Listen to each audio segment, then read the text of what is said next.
That's right, kids. Lowering your blood pressure 1 point at a time. This is the Dr. Anonymous Show live on the Blog Talk Radio Network. And on the line we have with us right now my good friend from Greenville, Tennessee, Dr. Danny Lewis. Danny, welcome to the show. It's great to hear you. Hey, great to see you, Dr. A. So, how you doing here this evening? I'm doing fine. I'm on my way back from a local chapter of the Tennessee Academy of Physicians meeting, and we had a great meeting with several medical students there that were really excited about family medicine, and it was really energizing experience. So That's great. I'm That's great. on my way back from that.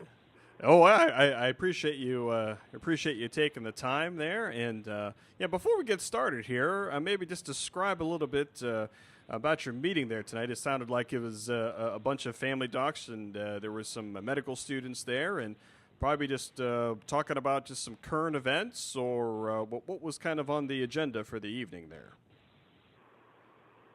Well, it was a very entertaining meeting.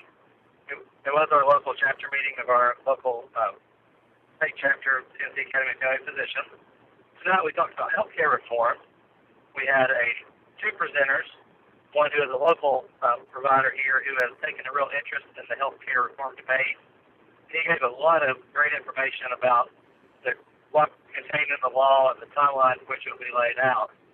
And then we had Dr. Reed Blackwelder, who's a local physician here in Northeast Tennessee, who's also a member of the American Academy of Family Physicians Board of Directors, who spoke a lot about the recent board meeting that the board had and some of their take on the national healthcare reform laws. It was an action-packed meeting with a lot of information. Some of it we don't understand all the details of, but I really took a sense of inspiration and potential for the great things that could happen. The students over there seemed very excited. They were enraptured by the presentation and had a lot of great questions asked. So I'm really excited about what the future holds with some of the possibilities that hopefully will come for the future of family medicine that could come from this bill. Great. And we may get into that a little bit later because I was at a meeting last week too, which you're familiar with. So we may talk a little bit about advocacy here for our specialty, but we'll kind of start real general here. You and I have known each other for a long time, and I'm sorry for you for that. No, Right. I'm just kidding. But maybe just share with our audience here, how you came to select medicine as a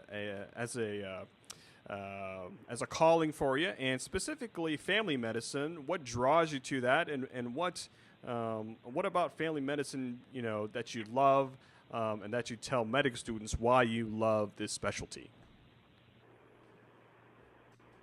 Sure. I was very young when I first remember saying I wanted to be a physician. That's the first time I remember my family telling me I said that. I was around 6 years old. When I thought of what a physician was at that time, then I thought of my family physician, the gentleman, the provider who saw me. He saw me for anything that I could come in for, whether it be an illness or an injury or for my well child exam. And he was the only physician that I knew and the only concept I had of medicine for a long time. As I got into high school and college, I began to learn a little bit more about some of the different subspecialties, but still knew that I had a heart for family medicine or primary care. Medical school was of course, the first step to take towards that. While I was there, I got involved with the American Academy of Family Physicians, went out to Kansas City for the National Conference for Family Medicine residents and medical students, met folks like you there, and really cemented my choice of wanting to be a family physician as early as my second year of medical school. And pursued that dream, and now approximately 2 years into practice, and I've regretted the decision once. One of the things that drew me to family medicine in general was that there were no limits on what I could do. Every other field of medicine in some form or fashion has some sort of limitation or discrimination against what you can see. You're not female, you can't go to an OBGYN. You're over the age of 18, you can't be a pediatrician. You you don't have a bone problem or a muscle problem, you can't see an orthopedist. But family medicine doesn't have any of those artificial limits, and every time I go to the office, I never know what the door will bring in, and it's part of the excitement.